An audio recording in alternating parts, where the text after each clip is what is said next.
So hello everyone and good evening सभी को। उम्मीद करता हूँ मेरी वॉइस प्रॉपर आ रही सभी तक। एक बार कंफर्म करेंगे फिर हम लोग स्टार्ट करते हैं आज का लेक्चर। एंड आज हम लोग का रहने वाला है लेक्चर नंबर 3 तो नहीं होगा, लेक्चर नंबर 4 होगा। ठीक है, this is your lecture number 4। Catch the trend 2। क्या है? Catch the trend of TCS। Okay ठीक है, थंबनेल बस गलत लग गया है, बाकी तो और कुछ दिक्कत वाली बात नहीं है। ठीक है, तो ये लेक्चर नंबर 4 रहने वाला है। तो स्टार्ट करते हैं विद द रिवीजन टाइम। पहले तो हम लोग रिवाइज करेंगे जो हम लोगों ने पिछले लेक्चर में चीज़ें करी थी उसको, and then we would move forward. Alright, everything is okay.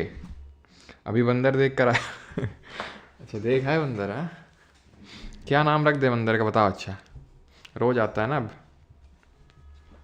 कुछ नामकरण करना है क्या? चलो भाई, तो रिवीजन टाइम शुरू करते हैं। पहला ये है, which of these books is written by Ruskin Bond. नाम तो सुना ही होगा, बॉन्ड। इनमें से कौन सी किताब रस्किन बॉन्ड ने लिखी है? Home in the world, the great big lion, in an ideal world, या फिर इट्स अ वंडरफुल लाइफ। बताओ। All okay okay okay okay. अच्छा तुमने भी देखा। बिलीव लर्न एंड अचीव होना चाहिए sir. Yes yes yes. Samosa खा लो।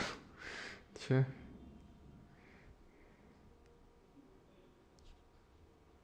रोमन चलो भाई, तो आंसर क्या होगा? It's a wonderful life. ठीक है, इट्स अ वंडरफुल लाइफ। और the best day is today, ये किसकी बुक है? On which of the following 2 dates does the equinox fall? विश्व निम्नलिखित में से किन 2 तिथियों को पड़ता है? ऑप्शंस आपके सामने है। विश्व यानी equinox means equal days and equal nights, यानी कि समान दिन और समान रात को हम इक्विनॉक्स बोलते हैं। सॉलिस्टिस होता है हमारा जब या तो दिन बड़ा हो या रात बड़ी हो। ठीक है, तो इक्विनॉक्स की जब हम बात करते हैं तो 21 मार्च एंड 23 सितंबर ये होगा। 21 ऑफ जून को, 21 जून को क्या होता है ज़रा बताइए? और 22 दिसंबर को क्या होता है? अनुपम खेर सबका सही है। यस सबका सही है। तो 21 जून को होता है, we all know that is summer solstice. Right, summer solstice. और 22 दिसंबर को होता है विंटर सॉलिस्टिस, यानी कि ग्रीष्मकालीन अयनांत और शीतकालीन अयनांत।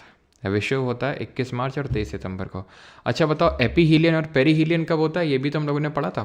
Shri Bismillah Khan was a famous player of which musical instrument? तो बिस्मिल्लाह खान किस वाद्य यंत्र से के प्रसिद्ध वादक थे, ये आपको बताना है। बाकी हमने पढ़ा था कि पेरीहीलियन क्या कौन सी पोजीशन होती है जब हमारा अर्थ सन के सबसे नज़दीक होता है, उसको पेरीहीलियन बोलते हैं। जो सबसे दूर होता है तो उसको हम एपीहीलियन। उप्स अपसौर उपसौर है ना। तो पेरीहीलियन की डेट होती है जब सबसे पास होता है, तो 3 जनवरी लगभग, 3 जैन। एंड एपीहीलियन की डेट की अगर बात करेंगे तो 4 जैन है ना। बिस्मिल्लाह खान जी सहनाई वादक, इन्होंने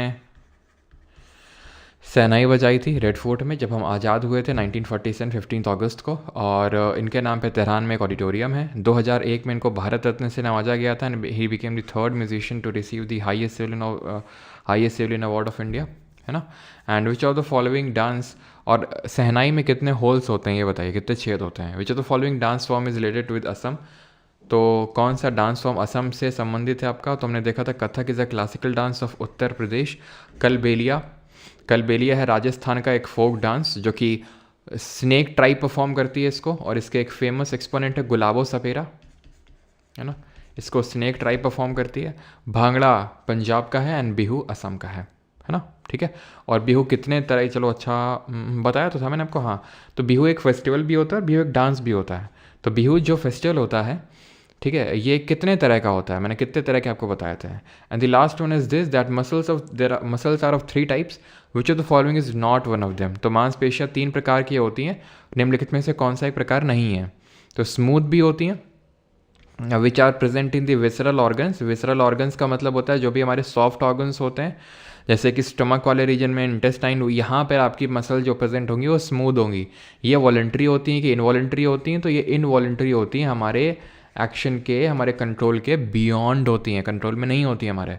कार्डियक भी इनवॉलंटरी होती हैं एंड स्केलेटल ये वॉलंटरी होती हैं बिकॉज हमारे कंट्रोल में होती हैं ये। ठीक है, इनमें से ब्रांच्ड कौन होती है? इनमें से ब्रांच्ड होती है आपकी कार्डियक वाली। क्यों? क्योंकि इसमें आपको पता है हमारा दिल बहुत लोगों के साथ लग जाता है, इस तरह से हमने याद किया था।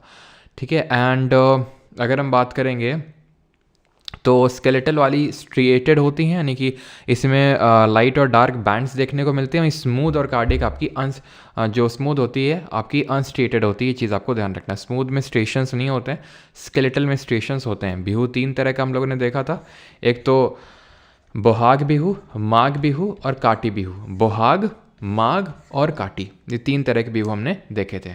ठीक, अब हम आते हैं आज का लेक्चर शुरू करते हैं, that is lecture number 4 and the very first question ये रहा आपकी स्क्रीन पे, दैट इज पहला क्वेश्चन ये रहा आपकी स्क्रीन पे, that is which schedule of the constitution of India list the states and UTs of India. Bharat के संविधान की कौन सी अनुसूची भारत के राज्यों और केंद्र शासित प्रदेशों की सूचीबद्ध करता है।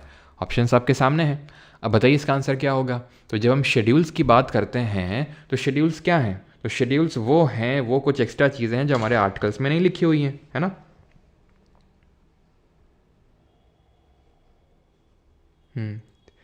सर हिंदी पीडीएफ अच्छा नहीं, कौन से, अरे हाँ भी तो ठीक है, सोनू जी जैसे ही आ जाएंगे, ठीक है, हिंदी की पीडीएफ भी आपकी अच्छी हो जाएंगी। अभी थोड़ा सा काम चला लीजिए, सोनू जी जैसे ही वापस आते हैं तो आपकी सारी चीज़ें ठीक हो जाएंगी। ऑलराइट, तो which schedule of the constitution of India list the states and the union territories of India, third, fourth, first या फिर सेकंड। तो जैसे मैंने बताया शेड्यूल्स हैं क्या, तो वो कुछ एक्स्ट्रा चीज़ें हैं जो हमारे उसमें मेंशन नहीं है, क्या बोलते हैं, आर्टिकल्स में। कितने हैं, ओरिजिनली 8 थे, अभी प्रेजेंटली 12 शेड्यूल्स हैं। जिसको हम याद कैसे रखते हैं, तो याद करने के लिए हम अपने प्रधानमंत्री के आंसू बहाते हैं, ठीक है। Tears of old PM, tears of, यहाँ पे लिखेंगे ओल्ड पीएम, ठीक है, टीयर्स ऑफ ओल्ड पीएम। तो ये हमने लिख लिया। ये है आपका पहला, दूसरा, तीसरा, चौथा, पांचवा, छठवां, सातवां, आठवां, नौवां, 10वां, 11वां और 12वां। तो 12 शेड्यूल्स हो गए। अब सब में ये इसका मतलब क्या है वो जानते हैं। तो टी से है यहाँ पे टेरिटरी, टेरिटरी मतलब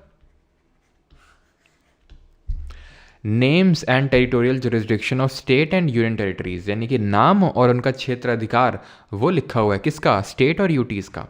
ई से है एमोल्यूमेंट यानी कि भत्ता, एमोल्यूमेंट लिखा हुआ है यहाँ पे, भत्ते के बारे में लिखा हुआ है कि कितना क्या भत्ता मिलेगा जो हमारे जैसे राष्ट्रपति हैं, ठीक है, प्रेसिडेंट हैं, सुप्रीम कोर्ट हाई कोर्ट के जो जजेस हैं, उन सब का एमोल्यूमेंट यहाँ पे मेंशन्ड है, कैग वगैरह का। ए से है एफर्मेशन और ओथ, तो जो मिनिस्टर्स वगैरह हैं उनकी एफर्मेशन यहाँ पे लिखी हुई है, एफर्मेशन या फिर ओथ, शपथ उनकी लिखी हुई है।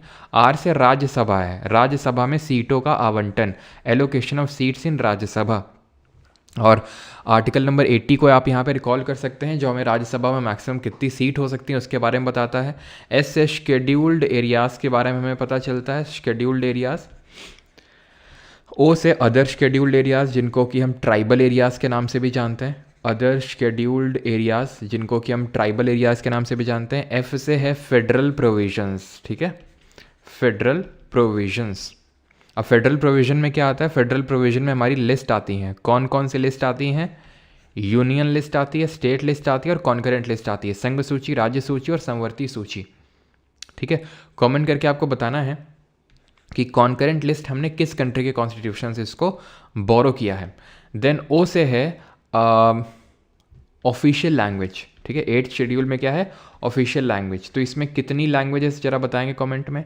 एल से है लैंड प्रोविजन, एल से क्या है, एल से लैंड प्रोविजंस। डी से है डिफेक्शन, या फिर इसमें हम बोलते हैं एंटी डिफेक्शन लॉ है, यानी दल बदल विरोधी कानून है। अगर कोई आपने देखा होगा अगर कोई एमपी एमएलए दल बदल करता है तो उसको उसके खिलाफ डिफेक्शन लग सकता है और उसको डिफेक्शन के चलते रिमूव किया जा सकता है, ठीक है। तो एंटी डिफेक्शन लॉ के बारे में बताता है।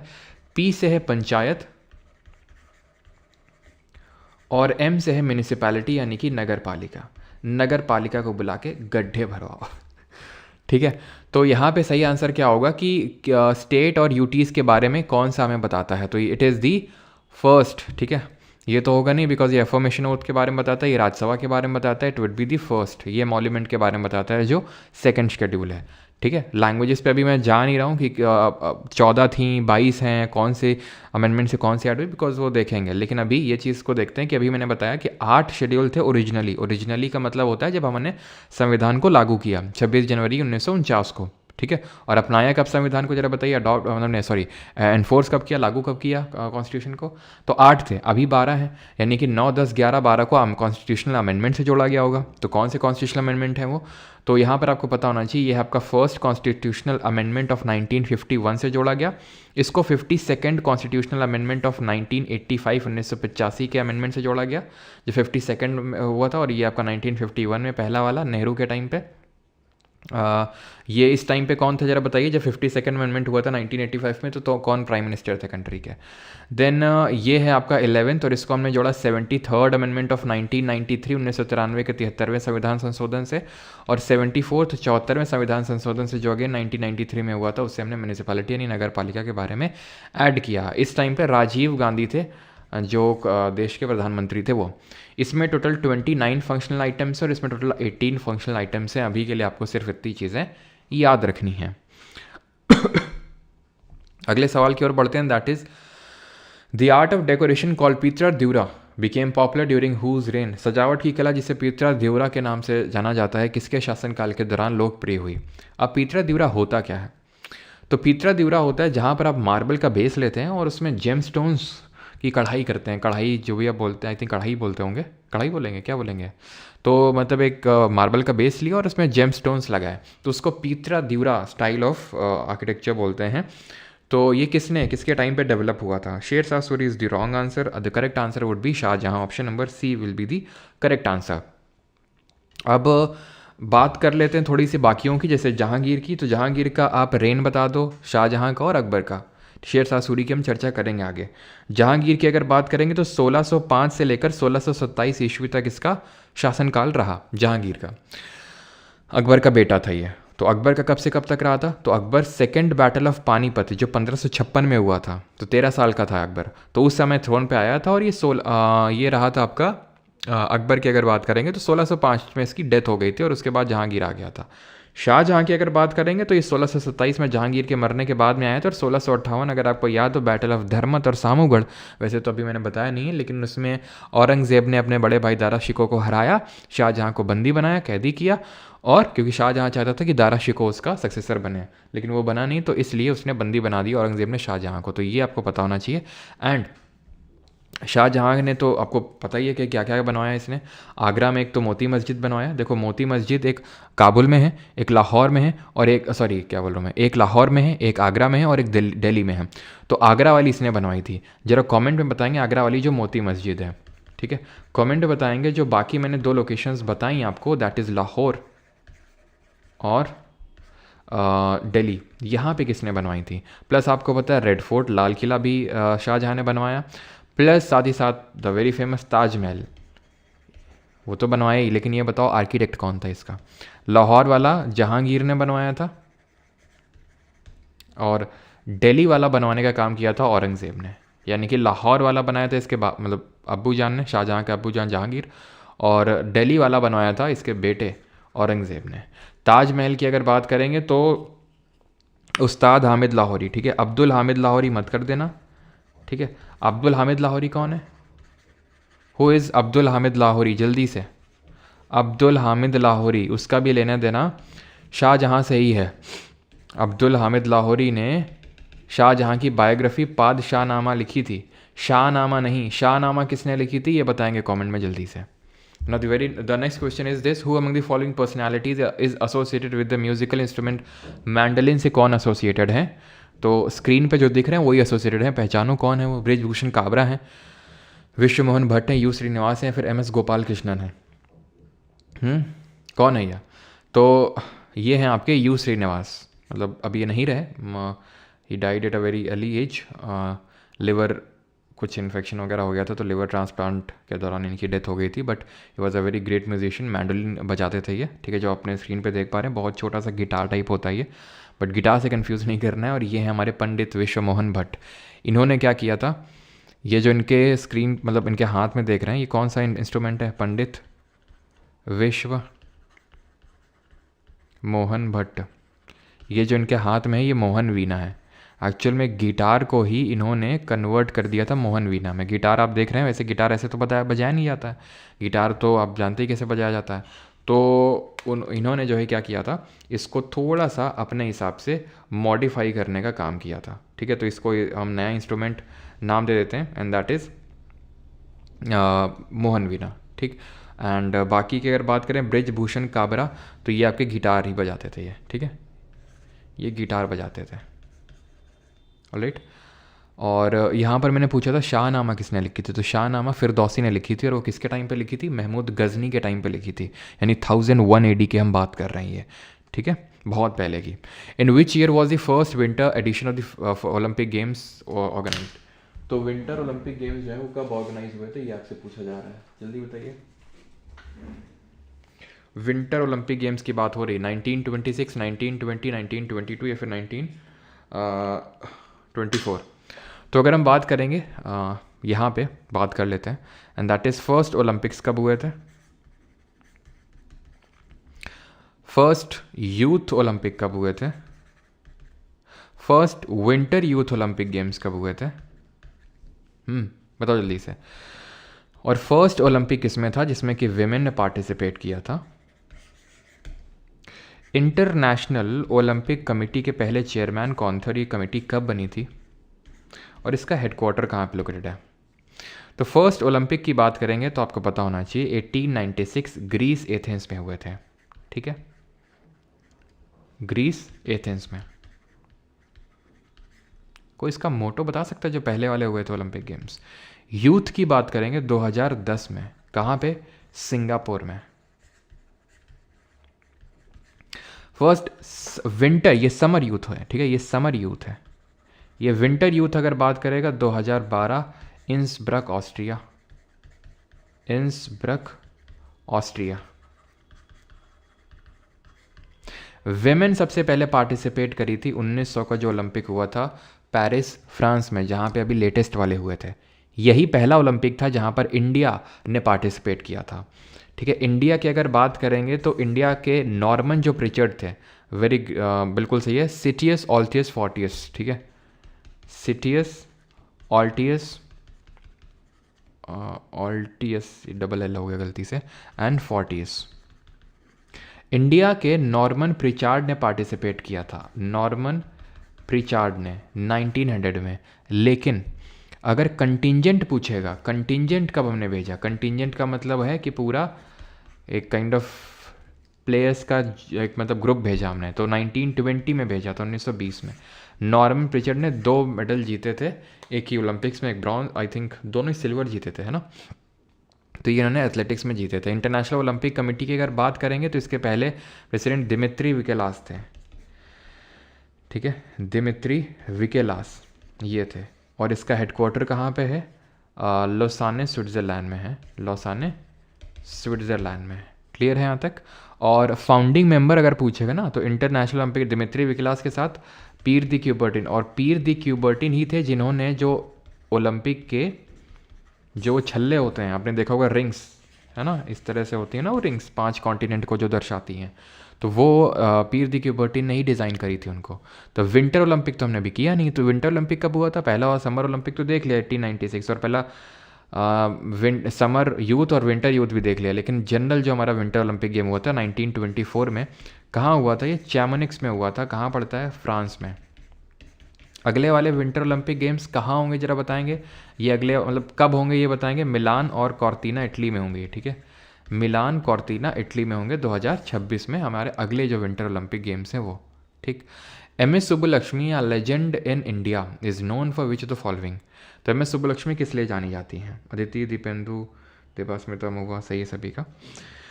तो question is that MS Subbulakshmi is known for what, गज़ल म्यूज़िक के लिए, सूफी डिवोशनल म्यूज़िक, हिंदुस्तानी म्यूज़िक या फिर कार्नेटिक म्यूज़िक। तो आंसर क्या होगा, MS सुब्बुलक्ष्मी कार्नेटिक म्यूज़िक की क्वीन कही जाती हैं। She is considered as the queen of Carnatic music. अच्छा ऐसे रैंडम बस मैं आपसे पूछ रहा हूँ, रैंडम दिमाग में है, क्वीन ऑफ ठुमरी किसको बोलते हैं, who is considered as queen of thumri. I think मैंने करवाया है पिछले लेक्चर्स में, नहीं तो क्वीन आपसे मैं पूछ रहा हूँ, मैं इसके आपसे पूछ रहा हूँ कि इसका फादर किसको बोलते हैं, और ट्रिनिटी ऑफ कार्नेटिक म्यूज़िक किसको बोला जाता है, ट्रिनिटी ऑफ कार्नेटिक म्यूज़िक। जब कार्नेटिक म्यूज़िक की हम बात करते हैं तो दैट मीन्स जो केरल, तमिलनाडु, कर्नाटक, आंध्रा और तेलंगाना का ये साउथ इंडिया का म्यूज़िक होता है उसको हम कार्नेटिक म्यूज़िक बोलते हैं, जो नॉर्थ इंडिया को होता है उसको हम हिंदुस्तानी म्यूज़िक के नाम से जानते हैं। तो क्वीन तो हो गई हमारी MS सुब्बुलक्ष्मी, और MS सुब्बुलक्ष्मी को भारत रत्न कब मिला था? Because she was the first Indian musician जिनको कि भारत रत्न मिला हो। तो फादर तो कहे जाते हैं इसके पुरंदर दास कंसिडर किए जाते हैं। क्वीन ऑफ ठुमरी बोलते हैं गिरिजा देवी जी को। ट्रिनिटी ऑफ कार्नेटिक म्यूजिक बोलते हैं पी त्यागराज, M दीक्षितर, या फिर इन शॉर्ट त्यागराज दीक्षितर, और श्याम शास्त्री। ठीक है, यहाँ पर लिख देता हूँ मैं, श्याम शास्त्री। ठीक है, तो ये Trinity of Carnatic music consider किया जाता है। बात करें भारत रत्न, तो इनको 1998 में दिया गया था। She became the first musician. Second कौन थे मैंने बताया था, जरा बताइए कमेंट में कौन थे वो। MS सुब्बुलक्ष्मी की बात करेंगे तो इनको अस्थाना विद्वान का टाइटल मिल रखा था। अस्थाना विद्वान बोले तो जो तिरुपति तिरुमला देवस्थानम में है, आंध्र प्रदेश का जो तिरुपति मंदिर है, वहाँ पे she was a resident artist का इनको वो मिल रखा था। ठीक है, रेजिडेंट आर्टिस्ट थी वो।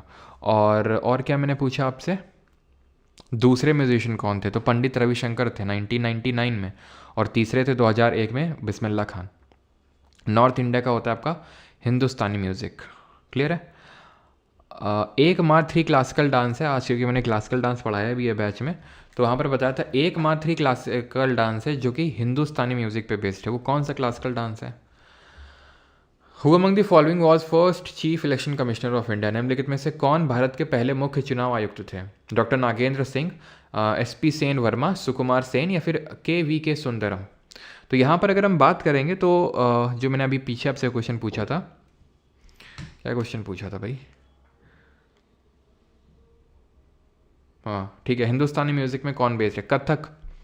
जो कथक है ना उसको ठुमरी में परफॉर्म किया जाता है, और कथक का मतलब क्या होता है? Story teller. चलिए अब इस सवाल को करते हैं, पहले चीफ इलेक्शन कमिश्नर कौन थे? सभी का सही है, और सभी लोग भाई आंसर देते रहें, सिर्फ ऐसे नहीं कि आराम से बैठे हुए हैं ना। चलिए तो पहले चीफ इलेक्शन कमिश्नर की बात कर लेते हैं, तो ये थे सुकुमार सेन। ठीक है, अब चीफ जो हमारा क्या बोलते हैं इलेक्शन कमीशन ऑफ इंडिया है, ये कब इस्टेब्लिश हुआ था ये बताना है आपको। ये कब मल्टी मेंबर्ड बॉडी बना था ये बताना है आपको। मल्टी मेंबर्ड बॉडी कब बना था ये आपको बताना है पहली बार। Then election of commission of India ये कौन से पार्ट में आता है एंड कौन से आर्टिकल में आता है। तो इस्टेब्लिशमेंट की बात करेंगे तो इस्टेब्लिश हुआ था ये, अगर एग्जैक्ट डेट की बात करेंगे तो 25 जैन, ध्यान रखिएगा 26 जैन 1950 को हमारा कॉन्स्टिट्यूशन एनफोर्स यानी लागू हुआ था। उसके 2 दिन बाद सुप्रीम कोर्ट स्टैब्लिश हुआ था। ठीक है, उसकी फर्स्ट सिटिंग हुई थी 28 जैन को, और इलेक्शन कमीशन ऑफ इंडिया की एक दिन पहले 25 जैन 1950 को। और इसी दिन हम क्या मनाते हैं, what do we celebrate on 25 Jan? Multi membered body की बात करेंगे तो 1989 में ये मल्टी मेंबर्ड बॉडी बना था, बिकॉज पहले सिंगल मेंबर्ड बॉडी हुआ करता था, यानी एक सदस्य हुआ करता था, that was chief election commissioner. Then 2 और इलेक्शन कमिश्नर ऐड किए गए 1989 में ही। क्यों ऐड किए गए ये कोई बताएगा? पार्ट नंबर 15 ऑफ कॉन्स्टिट्यूशन में है, एंड आर्टिकल नंबर 324 से लेकर 329 के बीच में इनके इलेक्शन कमीशन ऑफ इंडिया के बारे में दिया हुआ है। इलेक्शन कमीशन ऑफ इंडिया का काम होता है चुनाव करवाना, किसके? लोकसभा, राज्यसभा, राष्ट्रपति, उपराष्ट्रपति, और किसके? विधानसभा, विधान परिषद, इन सब के चुनाव करवाने का काम होता है। तो जो स्टेट का इलेक्शन कमीशन होता है वो किसके चुनाव करवाता है? तो 25 जनवरी को हम मनाते हैं नेशनल वोटर्स डे, यानी राष्ट्रीय मतदाता दिवस। स्टेट का इलेक्शन कमीशन करवाता है पंचायत और नगर पालिका के जो चुनाव होते हैं म्यूनिसिपैलिटी के, वो इलेक्शन करवाने का इसका काम रहता है। ठीक है, इतनी चीज़ क्लियर सभी को। एंड बाकी आर्टिकल वगैरह तो मैंने आपको बताई थी कहाँ से कहाँ डील करते हैं, पहले तो देख लिया। लेकिन करंट में कौन है चीफ इलेक्शन कमिश्नर जरा बताएंगे? और जो हमने पिछले लेक्चर में किया तो उसको रिकॉल करते हैं। फर्स्ट अटॉर्नी जनरल कौन थे? देश के पहले महान्यायवादी कौन थे? Who among the following was defeated by Mauryan emperor Chandragupta Maurya? कौन निम्नलिखित में से किसे मौर्य सम्राट चंद्रगुप्त मौर्य ने हराया था? तो अभी करंट में कौन है? राजीव कुमार है। और पहले AG कौन थे? पहले AG थे MC सेतलवाद। है ना। और इनके रिगार्डिंग हम सारी चीज़ें पढ़ चुके हैं, जैसे कि he is the highest officer of the country, article number 76, इसको असिस्ट करने के लिए सॉलिसिटर जनरल होते हैं जो कॉन्स्टिट्यूशनल नहीं होते हैं। एंड 76 क्लॉज 1, 2, 3, 4 ये हमने देखा था, प्रेसिडेंट अपॉइंट करता है, प्रेसिडेंट के प्लेजर तक सर्व करता है। And is not debarred from any private practice, he is not a full time council of the government. And अगर 89 ऐड करेंगे 76 में तो 165 मिलेगा, जिसमें कि एडवोकेट जनरल के बारे में दिया हुआ है। करंट में कौन है हमारे अटॉर्नी जनरल, तो he is who, R Venkataramani. ठीक है, बात अगर करें मौर्यन एम्परर चंद्रगुप्त मौर्य ने किसको हराया था, तो ये हराया था सेलिकस निकेटर को। सेलिकस निकेटर कौन था, तो सेलिकस निकेटर जो अलेक्जेंडर द ग्रेट आया था इंडिया में, आपको पता है कि अलेक्जेंडर द ग्रेट जब इंडिया में आया था तो उस समय मगध का रूलर कौन था, जरा बताएंगे कमेंट में। तो अलेक्जेंडर ने जब इन्वेजन किया था यहाँ पे नॉर्थ वेस्टर्न फ्रंटियर में, तो यहाँ पे उस समय राजा हुआ करते थे किंग पोरस। ठीक है, तो इनके बीच में युद्ध हुआ था जिसको बैटल ऑफ हिडास्पीस के नाम से जाना जाता है, जिसमें कि ये माना जाता है कि अलेक्जेंडर जीत गए थे, लेकिन जीतने के बावजूद भी जीती हुई जो टेरिटरी थी वो पोरस को वापस दे दी थी। पोरस हार गए थे, उनको वापस टेरिटरी के वापस चले गए थे। लेकिन अभी मैं रिसेंट में कोई वीडियो देख रहा था, उसमें बीजेपी के सुधांशु त्रिवेदी जी हैं, वो बोल रहे थे ये तो ग्रीक टेक्स्ट से हमें पता चलता है ना कि अलेक्जेंडर जो है हराया था पोरस को, फिर भी वापस दे के चला गया था। लेकिन ऐसा कौन सा राजा है जो भाई अपनी टेरिटरी जीतने के बाद भी वापस दे के चला जाएगा। ठीक है, और वैसे बात है पोरस जीते होंगे इसमें, अलेक्जेंडर हारे होंगे, और पोरस क्योंकि जीत गए थे तो अलेक्जेंडर को यहाँ पर वापस जाना पड़ा था। तो ये थ्योरी अब जो भी हो, लेकिन खैर हमें ये पता होना चाहिए बैटल ऑफ हिडास्पीस किस नदी के किनारे लड़ा गया। तो हिडास्पीस एक्चुअल में झेलम नदी को ग्रीक लैंग्वेज में हिडास्पीस के नाम से जानते हैं। ठीक है, तो अलेक्जेंडर के ही कमांडर थे जिनको यहाँ पे छोड़ के ऐसा माना जाता है कि भाई यहाँ पे रहने लगे थे, और इन्होंने ही सेलिसिड डायनेस्टी बनाई। तो चंद्रगुप्त मौर्य ने इनको ना सिर्फ हराया बल्कि इनकी बेटी से शादी भी करी जिसका नाम था हेलिना। एंड चंद्रगुप्त मौर्य ने और भी किसको हराया था, तो इनिशियली इन्होंने धनानंद को हराया था।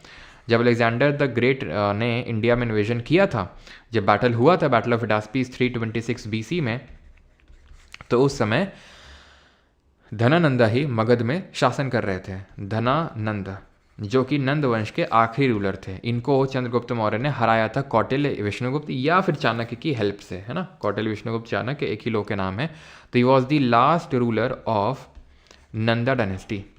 फाउंडर कौन थे नंदा डायनेस्टी के, जरा बताएंगे फाउंडर कौन थे इस डायनेस्टी के, फाउंडर। और मौर्य डायनेस्टी के लास्ट रूलर कौन थे, तो फाउंडर थे इनके महापद्मानंद। ठीक है, and last ruler of Mauryan empire. ठीक है, मौर्य एम्पायर के अगर लास्ट रूलर की बात करेंगे तो he was none other than Brihadratha. ठीक है, बृहद्रथ है।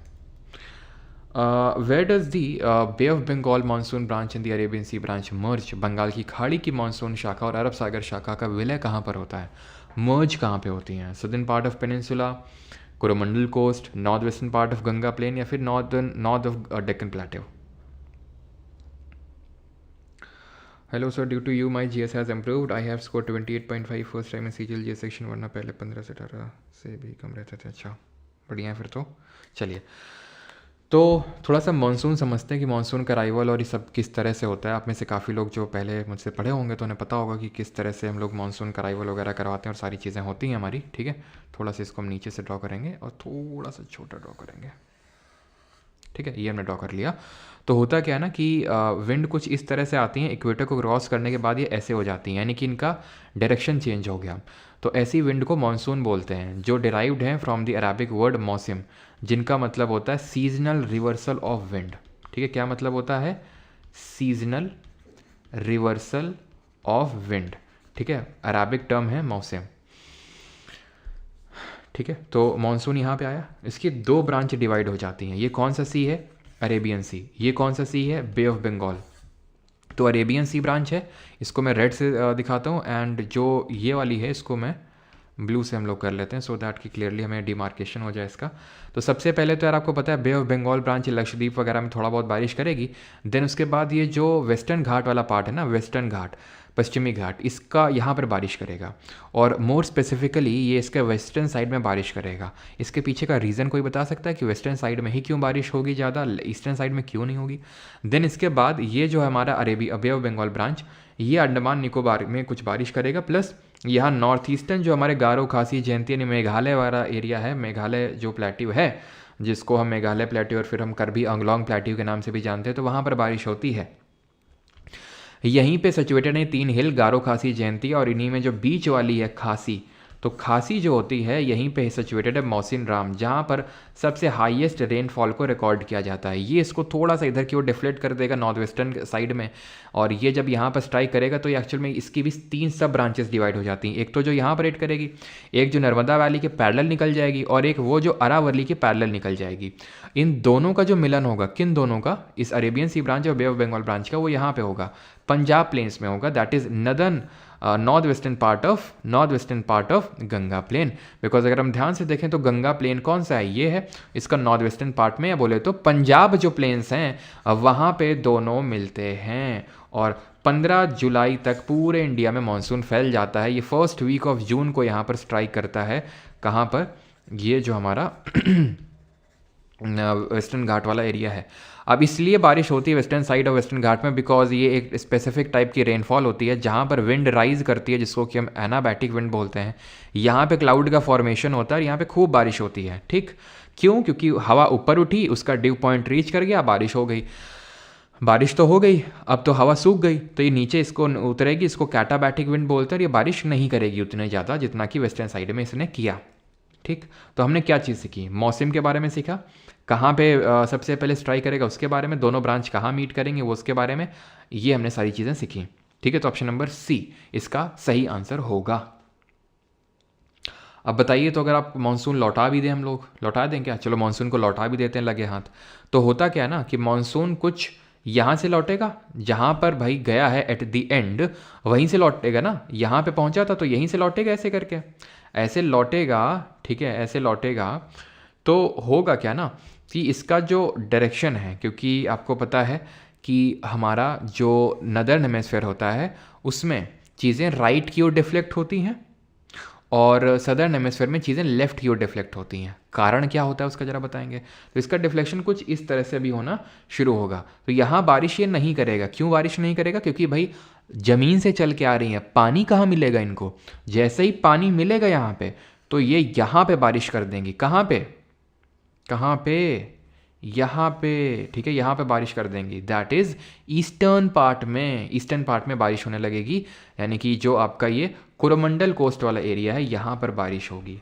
जो कोरोमंडल तट है यहाँ पर रेनफॉल होगी। इस पर्टिकुलर मॉनसून को जो लौट रहा है, क्योंकि लौट रहा है तो इसलिए इसको बोलेंगे रिट्रीटिंग मॉनसून। और क्योंकि नॉर्थ ईस्ट से जैसे जो हमारा ये ऑनसेट ऑफ मॉनसून हुआ था ना, मॉनसून आया था, तो इसको साउथ वेस्ट मॉनसून बोलते हैं, दक्षिण पश्चिम मॉनसून बोलते हैं। क्योंकि हमेशा एक चीज़ ध्यान रखना कि जिस दिशा से हवा चलना शुरू होती है उस दिशा से उसका नाम पड़ता है। ऐसा मत समझना कि ये जा तो सर नॉर्थ ईस्ट की तरफ रही है, उत्तर पूर्व की तरफ ना, उससे नाम नहीं पड़ता है। आ कहाँ से रही है? साउथ वेस्ट से। वैसे ही इसका नाम पड़ता है नॉर्थ ईस्ट मॉनसून। जो बारिश कहाँ कर रहा है? कोरोमंडल कोस्ट, यानी कि coast of Tamil Nadu and southern Andhra Pradesh. तो यहाँ पर कोरियोलिस फोर्स होता है। कोरियोलिस फोर्स जो किसकी वजह से ओरिजिनेट होता है? It originates due to the rotation of earth. जो पृथ्वी का घूर्णन होता है उसकी वजह से इसका जन्म होता है। ये चीज़ों को नदर्न हेमिस्फीयर यानी उत्तरी गोलार्ध में राइट की ओर डिफ्लेक्ट करता है और सदर्न हेमिस्फीयर यानी दक्षिणी गोलार्ध में चीज़ों को लेफ्ट की ओर डिफ्लेक्ट करने का काम करता है। Is that clear? क्लियर हो गया? 9th, under the National Waterways Act of 2016, how many inland waterways has been declared as a national waterway?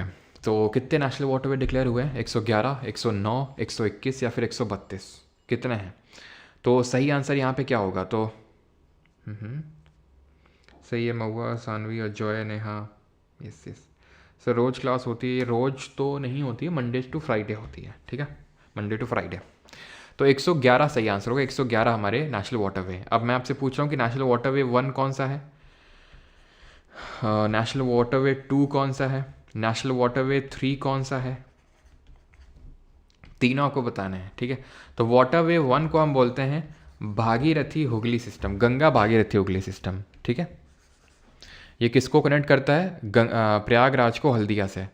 ठीक है, तो इसको हम बोलते हैं गंगा भागीरथी हुगली सिस्टम, भागीरथी हुगली सिस्टम।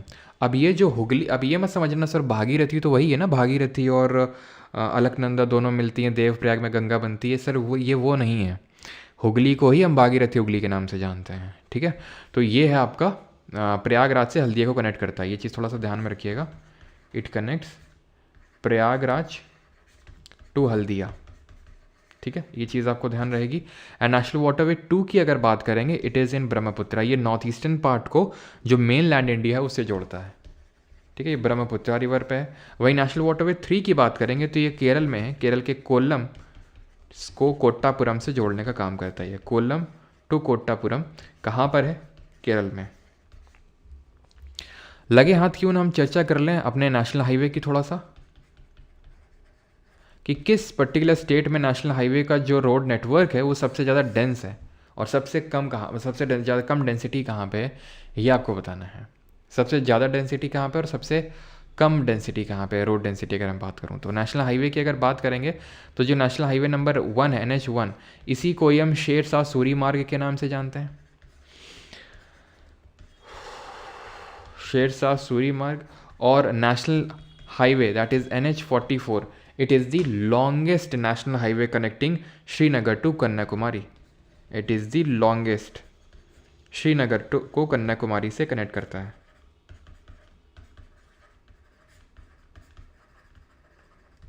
ठीक है, कोई नोट्स बनाता है क्या क्लास के ड्यूरिंग क्लास? तो भाई अगर जिन लोगों को नोट्स वगैरह लेने होते हैं तो आपको पता है कोर्स है, वैसे आप खुद से बना सकते हैं, ऐसा कोई प्रॉब्लम नहीं, लेकिन मैं बता रहा हूँ अगर जिन लोगों को नहीं पता है तो, ठीक है।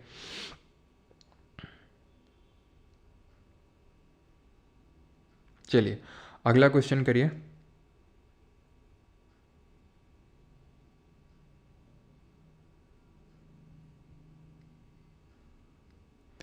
Who patented the 3 position traffic signal in night?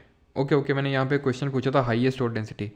भाई हाईएस्ट रोड डेंसिटी मैंने पूछा था, यूपी नहीं होगा, हाईएस्ट रोड डेंसिटी पूछ रहा हूँ। ये मैं पढ़ा चुका हूँ आपके पिछले 3 लेक्चर्स में, किसी मैंने आपको पढ़ाया ये। हाईएस्ट रोड डेंसिटी कहाँ पे? केरल में है, बताया था मैंने आपको।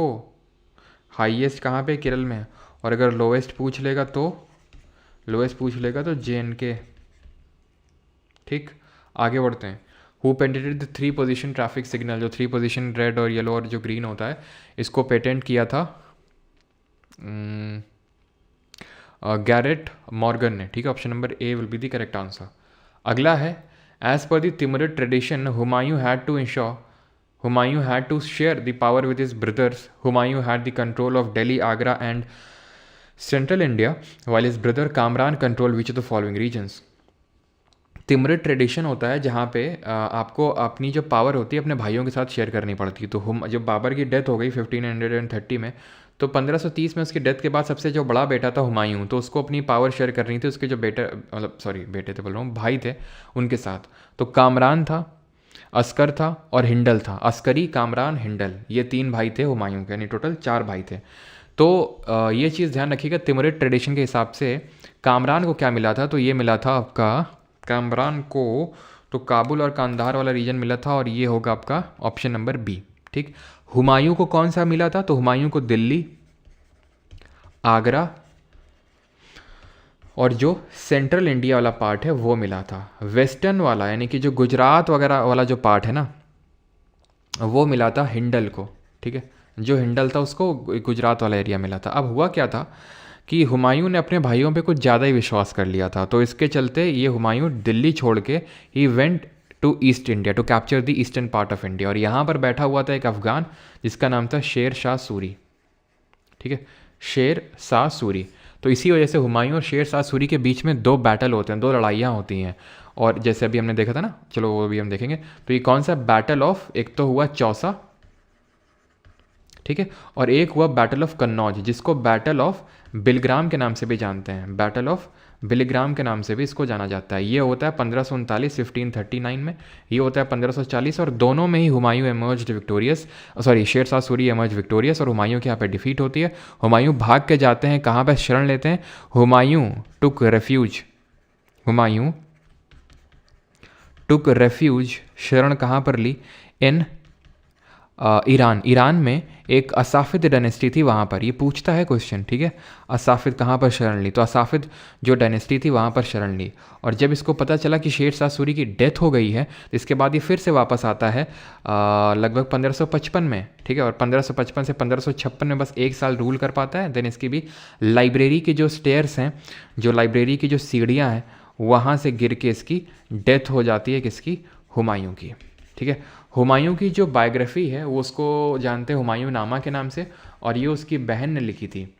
हुमायूं जो नामा है वो लिखा था हुमायूं नामा, ठीक है। ये किसने लिखा था, और हुमायूं का टूम्ब कहाँ पे है ज़रा बताएंगे, इसका मकबरा कहाँ पर स्थित है। ये लिखा था इसकी बहन जो थी गुलबदन बेगम, गुलबदन बेगम। और इसका जो टूम्ब है, ठीक है, ये बना हुआ है दिल्ली में, जो कि 4 बाग स्टाइल में बना हुआ है। 4 बाग स्टाइल ऑफ आर्किटेक्चर मुगल ही लेके आए थे मेनली, अगर आपसे स्पेसिफिकली पूछेगा तो बाबर लेके आया था, ठीक है।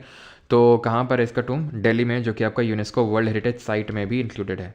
और ये चीज़ ध्यान रखेंगे कि जो हुमायूं है, ठीक है, बाकी तो और कुछ ध्यान नहीं रखना है। हाँ, तो मतलब हुआ क्या था कि ये ईस्टर्न इंडिया में चला गया था कि भाई इसके भाई वगैरह संभाल लेंगे, लेकिन इसके भाई वगैरह कुछ संभाल पाया नहीं थे, ठीक है।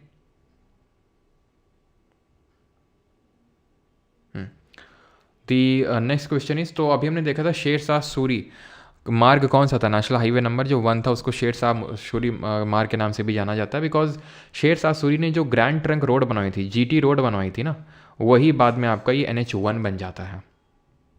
मतलब अभी भी है, सच कुछ ऐसा नहीं कि नहीं है। तो ये कहाँ से कहाँ रन होती है जीटी रोड, तो ये चिटगांग बांग्लादेश से लेकर काबुल अफगानिस्तान तक रन होती है ये, ठीक है। और जो दिल्ली अमृतसर हाईवे है वो भी आपका NH1 में ही पड़ता है, दिल्ली अमृतसर।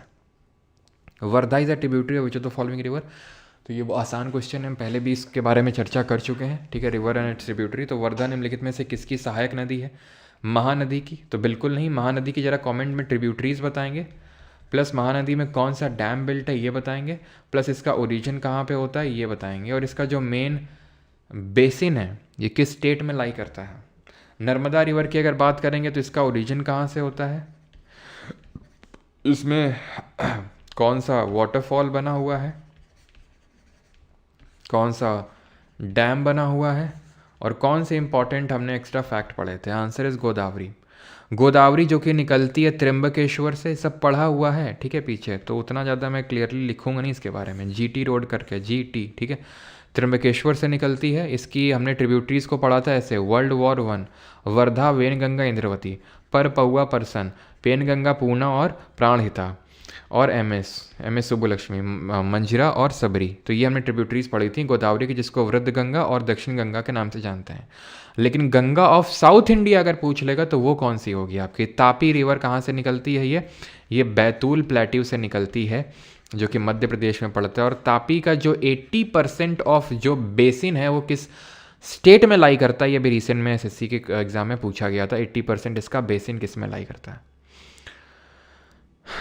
जब हम बेसिन की बात करते हैं तो इसका मतलब ये होता है कि वो रिवर उसकी ट्रिब्यूटरीज यानी जो उसको ज्वाइन कर रही हैं, और उसकी जो डिस्ट्रीब्यूटरीज जो उससे निकल रही हैं, तो वो पूरा बेसिन एरिया बनाती हैं।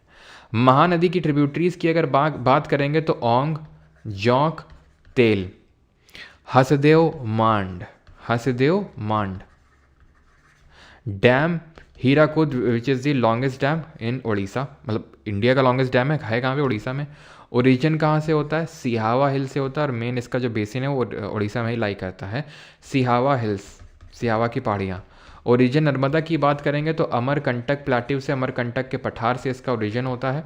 और अमरकंटक प्लेट्यू किस तरह का ड्रेनेज पैटर्न दिखाता है। वाटरफॉल की अगर बात करेंगे तो नर्मदा में है आपका कपिलधार एंड धुआंधार, क्योंकि जब पानी गिरता है ना तो ऐसे धुआं टाइप लगता है, कि धुआं सा, मतलब फवारे उसके धुएं टाइप लगते हैं, इसलिए। डैम है इसमें आपका Indira Sagar dam. Important feature ये है कि ये सबसे लॉन्गेस्ट वेस्टर्न फ्लोइंग रिवर है, लॉन्गेस्ट वेस्टर्न फ्लोइंग रिवर है ये, ठीक है। प्लस ये रिफ्ट वैली में यानी कि भ्रंश घाटी में बहती है, विंध्या और सतपुरा के बीच में, विंध्या ऊपर है, सतपुरा नीचे, इनके बीच में बहती है नर्मदा, ठीक है। अगर यहाँ पर मैंने पूछा था तापी का 80% बेसिन कहाँ पे लाई करता है, तो ये लाई करता है महाराष्ट्र में। ये चीज़ ध्यान रखिएगा कि मध्य प्रदेश से तो निकलती है और गुजरात में फाइनली जाती है, लेकिन 80% बेसिन इसका महाराष्ट्र में लाई करता है। एंड जो अमरकंटक है वो रेडियल ड्रेनेज पैटर्न दिखाता है। अमरकंटक जो है प्लेट्यू रेडियल ड्रेनेज पैटर्न दिखाता है। रेडियल ड्रेनेज पैटर्न क्या होता है? रेडियल ड्रेनेज पैटर्न रेडिएशन की तरह, रेडिएशन मतलब एक सेंट्रल डोम या पीक होती है और उससे मल्टीपल नदियाँ निकलती हैं, उसको हम रेडियल ड्रेनेज पैटर्न बोलते हैं। बिकॉज अमरकंटक से ही सोन रिवर भी निकलती है जो अल्टीमेटली गंगा को ज्वाइन करती है। गंगा की एक राइट बैंक ट्रिब्यूटरी है। इसी तरह हमारे और भी ड्रेनेज पैटर्न होते हैं, जैसे कि सेंट्रीपीटल इसी का उल्टा होता है। सेंट्रीपीटल वो होता है जहाँ पे जैसे यहाँ से एक सेंट्रल डोम या फिर जो पीक है वहाँ से रिवर निकल रही हैं, एक सेंट्रल डिप्रेशन या लेक में आके रिवर्स गिर जाती हैं, उसको सेंट्रीपिटल बोलते हैं। जो लोकटक लेक है जो किस स्टेट में सिचुएटेड है वो इसका सबसे बेस्ट एग्जाम्पल है। और जो आपकी रिवर्स, ठीक है, जब आपकी रिवर्स और उसकी ट्रिब्यूटरीज परपेंडिकुलर ज्वाइन करती है 90 डिग्री में, तो उस पर्टिकुलर ड्रेनेज पैटर्न को हम क्या नाम से जानते हैं? बताओ जल्दी से। उसको क्या बोलते हैं? उसका नाम टी से शुरू होता है।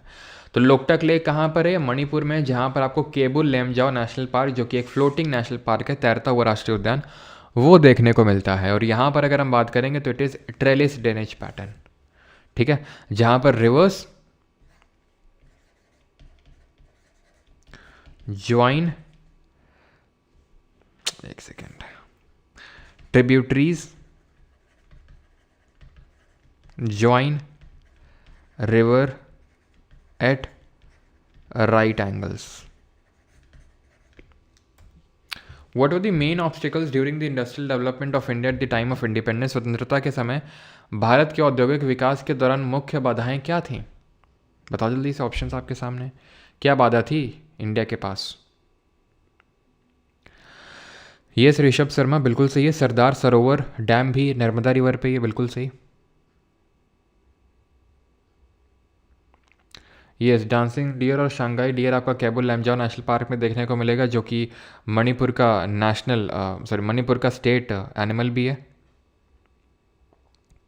चलो, तो यहाँ पे सही आंसर क्या होगा? Main obstacles during the industrial development of India at the time of independence. तो मेन कैपिटल की कमी थी। कैपिटल का मतलब होता है पूंजी, पैसे की कमी थी, क्योंकि लोगों में सेविंग कैपेबिलिटी, सेविंग वो नहीं थी, लोग सेव नहीं करते थे ज़्यादा। अब सेव नहीं करेंगे तो यार डिपॉजिट नहीं करेंगे बैंक वगैरह में, जब डिपॉजिट नहीं करेंगे, जब बैंक के पास पैसे नहीं होंगे तो बैंक लेंड क्या करेगा? दूसरों को क्या पैसा देगा? तो कैपिटल इन्वेस्टमेंट की सबसे भारी किल्लत थी। इसी वजह से इंडिया में अगर आप देखिए तो एग्रीकल्चर, जब हम आज़ाद हुए थे during independence, during independence 75% of population, इतनी जनसंख्या जो है 75% of population was dependent on agriculture, ठीक है। और 1990 आते तक अभी भी 65%, समझ रहे हो, इतना परसेंट पॉपुलेशन हमारा एग्रीकल्चर डिपेंडेंट था। क्यों? डिस्गाइज अनएम्प्लॉयमेंट, आप यहाँ पे रिकॉल कर सकते हैं, ठीक है। सबसे ज़्यादा अगर हम देखें, ठीक है, तो आज भी एग्रीकल्चर में लोग एम्प्लॉयड हैं, दैट इज़ प्राइमरी सेक्टर में, और सबसे कम कंट्रीब्यूशन प्राइमरी सेक्टर का है। सबसे कम लोग सर्विस सेक्टर में हैं, यानी कि आपका जो टर्शरी सेक्टर होता है, सबसे ज़्यादा कंट्रीब्यूशन भी सर्विस सेक्टर नहीं कि टर्शरी सेक्टर का है आज जीडीपी में। Where was the first official summit of the NAM, that is non alignment movement held? गुट निरपेक्ष आंदोलन का पहला आधिकारिक शिखर सम्मेलन कहाँ आयोजित हुआ था? इंडिया, इजिप्ट, यूगोस्लाविया या फिर न्यूयॉर्क? तो एक्चुअल में जब कोल्ड वॉर हुआ था, कोल्ड वॉर का मतलब है कि भाई वर्ल्ड वॉर 2 के बाद ऐसे जो कोई डायरेक्ट वॉर नहीं हुआ था, मेन काफ़ी सारी कंट्रीज़ कैपिटलिज्म और सोशलिज्म में डिवाइड हो गई थी। कैपिटलिज्म का झंडा फहरा रहा था यूएसए और सोशलिज्म का रशिया, दैट इज़ यूएसएसआर। तो कुछ कंट्रीज़ ने मिल के ये डिसाइड किया कि we wouldn't align with any of the philosophy और एनी ऑफ द कंट्री, हम नॉन अलाइन मूवमेंट को फॉलो करेंगे, यानी कि हम किसी कंट्री के साथ अलाइन नहीं होंगे। ये इसका जो पहला समिट हुआ था यूगोस्लाविया में हुआ था, और इसमें कौन कौन सी कंट्रीज थी? यूगोस्लाविया था, ठीक है, इजिप्ट था, घाना था, इंडोनेशिया था और हमारा इंडिया था। कब बना था? 1961 में, 1961 में। इसी से ही एसोसिएटेड है एक हवाना डिक्लेरेशन। अगर कभी पूछ ले कि हवाना डिक्लेरेशन किससे संबंधित है, तो इसी नॉन अलाइनमेंट मूवमेंट से रिलेटेड है। ये 1979 में साइन हुआ था Havana declaration. Pandavani singer Usha Barle was conferred with which of the following awards by the government of India in 2023। तो उषा बर्ले को कौन सा अवार्ड मिला था? पद्म भूषण, भारत रत्न, पद्मश्री या फिर पद्म विभूषण? बताइए जल्दी से।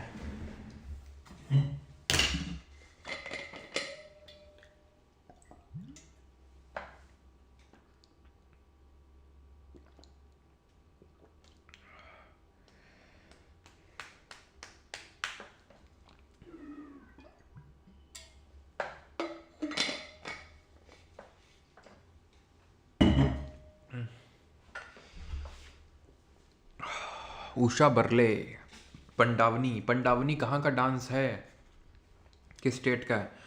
और इसी से हमारी एक और बहुत फेमस एक्सपोनेंट एसोसिएटेड है। तो आंसर होगा यहाँ पर पद्मश्री, ऑप्शन नंबर सी, ठीक है। और ये है छत्तीसगढ़ का,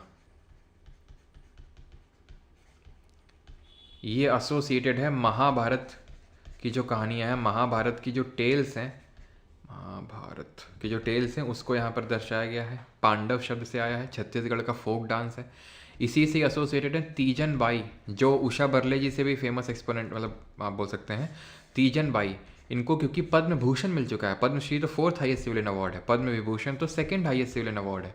तो पद्म विभूषण कब मिला था इनको? तो ये मिला था 2019 में इनको। और कौन कौन से फोक डांसेस हैं छत्तीसगढ़ के? तो छत्तीसगढ़ के फोक डांस ऐसे हम याद करते हैं कि अक्सर जो ऐसे मैं चलो लिख ही देता हूँ, तो आप समझ ही जाओगे। अक्सर से हो जाएगा कक्सर,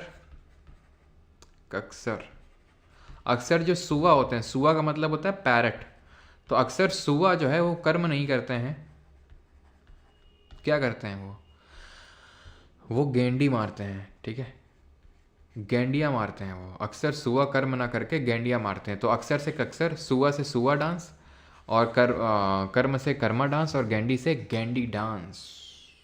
क्लियर हुआ? ठीक है। और एक और है यहाँ पर, हाँ ध्यान रखना, सैला, ठीक है, सैला डांस। तो सैला जो डांस है वो भी छत्तीसगढ़ का ही है। छत्तीसगढ़ और मध्य प्रदेश वैसे दोनों में ही होता है ये, ठीक। तो अक्सर सुआ जो होते हैं पैरट, वो कर्म ना करके गेंडियाँ मारते हैं, ठीक है। गेंडी तो आप जानते हो क्या होता है। अगला है, that is agricultural shot is a term used in which of the following sports. तो एग्रीकल्चर शॉट निम्नलिखित में से किस खेल में प्रयोग किया जाता है? एक्सप्लिसिट वर्क, यस, पैका भी है, पैका उड़ीसा का है मेनली, ठीक है। रौत नाचा, बिल्कुल, हाँ, रौत नाचा मतलब एक गैंडी ना करके गैंडियाँ मारते हैं। गैंडियाँ हम किसको बोलते हैं? गैंडियाँ लोग रात में मारते हैं, रात में जो नाचते हैं ना डीजे वीजे पे जाके, उन्हीं को तो बोलते हैं भाई गैंडी मार रहे हैं, तो गैंडियाँ मार रहे हैं। एग्रीकल्चरल शॉट पता है क्या होता है? जो सूर्य कुमार, तुमने देखा सूर्य कुमार यादव को एकदम एड़े तिरछे शॉट लगाना, जो अनकन्वेंशनल शॉट्स होते हैं क्रिकेट में, उसको एग्रीकल्चरल शॉट बोला जाता है।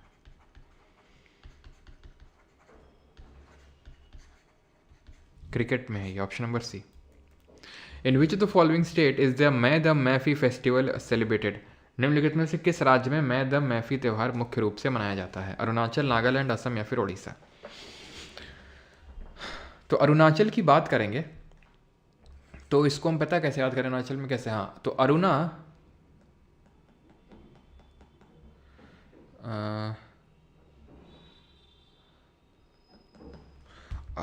कैसे याद कहते हैं? हाँ, तो अरुणा से जो है टीचर ने पूछा कि अरुणा तेरे संग, ठीक है, क्या तेरे संग सो लूं इस ट्री के नीचे, इस ट्री के नीचे? तो अरुणा ने बोला लो सर मेरी पिन पकड़ो और मेरे पास आओ, ठीक है। तो ये हमारी ट्रिक है अरुणाचल प्रदेश के सारे फेस्टिवल को याद करने की। संग से सांकेन फेस्टिवल है, सोलू से सोलुंग फेस्टिवल, ड्री से ड्री फेस्टिवल, मतलब ट्री था ही, ट्री का ड्री कर दिया। लोसर से लोसर फेस्टिवल जो कि सिक्किम में भी होता है, लद्दाख में भी होता है, जो तिब्बतन रीजन है वहाँ पे होता है। मोपिन से मोपे फेस्टिवल, पास आओ से पांगसाओ फेस्टिवल। और एक और याद करें, that is Sekrenyi festival. Sorry, Sekrenyi तो नागालैंड का होगा ना, सकरनी तो नागालैंड का होगा कि शक्कर तो नाग लोग खाते हैं। तो ये याद हो गया आपको। मीम कुट याद कर लेना बस एक, ठीक है। मीम कुट याद हो गए सारे। मीम कुट नहीं, मीम कुट भी नागा ही क्या होगा ना। एक सेकेंड, संग सोलू तेरे संग, हाँ ठीक है, इतना ही याद करो, ठीक, क्लियर। और ये बताओ सोलू जो फेस्टिवल इसको कौन सी ट्राइब सेलिब्रेट करती है? तो ध्यान रखना इसको आदि जो ट्राइब है ना वो इसको सेलिब्रेट करती है। अब आ जाते हैं नागालैंड पे। तो नाग जो है वो अक्सर बिल में रहते हैं। नाग जो है बिल में रहते हैं, तो बिल में वो नागिन को बुला रहे हैं कि भाई आओ शक्कर खाते हैं, आओ बिल में जो है मुंह डालो, बुल में मुंह डालो, ठीक है महोत्सव, और शक्कर खाओ। हॉर्नबिल जो है ये नागा ट्राइब सेलिब्रेट करती है। नागा ट्राइब है, 1 से लेकर 10 दिसंबर के बीच में होता है ये, 1 to 10 दिसंबर होता है ये, ठीक। हॉर्नबिल बिग बर्ड का नाम है। सेकरनी जो फेस्टिवल है, महोत्सव जो फेस्टिवल है, इसको आओ ट्राइब, आओ आओ आओ ट्राइब सेलिब्रेट करती है, आओ और मुंह डालो, ठीक है। तो आओ ट्राइब सेलिब्रेट करती है। असम के कैसे याद करते हैं? तो असम का है कि असम की एक बहू है, ठीक है।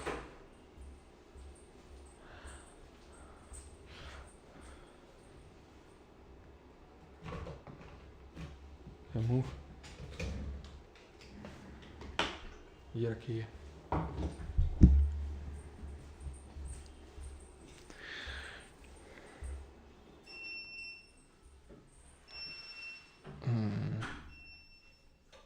अरे असम की ट्रिक बतानी थी, मम्मी आ गई थी। ट्रिक ऐसी है कि मम्मी के सामने बोल नहीं सकते थे। ट्रिक क्या थी अब तुम सुनो। कि असम की बहू है जिसने अपनी बाई को पटक पटक के मारा। मम्मी बोल रही थी पढ़ाओ पढ़ाओ पढ़ाओ, हमने कहा क्या कैसे पढ़ाएं अब। ऐसी चीज़ बतानी है। तो बिहू ने अपनी असम की बहू ने अपनी बाई को पटक पटक के मारा। क्यों? क्योंकि उसको अली के अब्बू के साथ, ठीक है, अली के अब्बू के साथ मजूली फेस्टिवल देखने जाना था। तो बिहू से बिहू फेस्टिवल है हो जाएगा आपका, बाइको से बाइको फेस्टिवल हो जाएगा, ठीक है। और देहिंग पटक पटक के से kindly use earphone before studying for better.